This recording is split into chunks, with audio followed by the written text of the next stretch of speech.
అభిజిత్ లాగా ఎత్తుగడతో వ్యవస్థను నడపగలిగే బీసీ యువకుని మనం ఇప్పుడే చూడలేం. ఎందుకంటే అతని కాస్ట్ రూట్స్ వేరుంటాయి. అతనికి అంబేద్కరిజం మీద అంత గ్రిప్ ఉండదు, ఒక సిద్ధాంత పట్టు ఉండదు. ఇప్పుడు వస్తున్నారు. నాలాంటి రాస్తే కూడా మనోళ్ళే ఇదంతా ఆయన క్రిస్టియన్ అని చెప్తారు.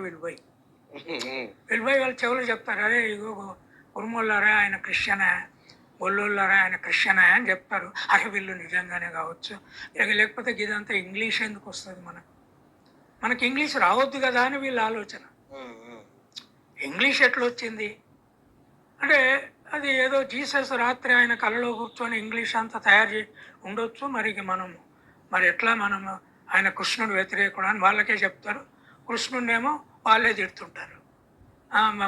వాళ్ళు గోపికల చుట్టుపడ్డాడు అంటారు, ఇంకోటి కథ రాస్తారు, ఆయనను బదనాలు.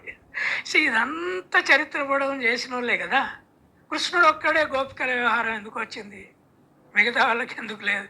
కథ రాసిండ్రు, ఆయనను సగం బదనాలు చేసిండ్రు, సగం దేవుడు అన్నారు, హరే కృష్ణ అంటారు, ఇంకోటి అంటారు. ఇష్యూ అది కాదు. ఇష్యూ ఏంటి అంటే నేను అనేది, వాళ్ళు కూడా అర్థం చేసుకోవాల్సింది, నువ్వు హిందూ రాష్ట్రంగా ఈ దేశాన్ని మలుస్తే, నియంత రాజ్యాంగ దీన్ని మలుస్తే 15% ఉన్న ముస్లింలతో ముస్లిం ప్రపంచం ఐక్యమవుతుంది.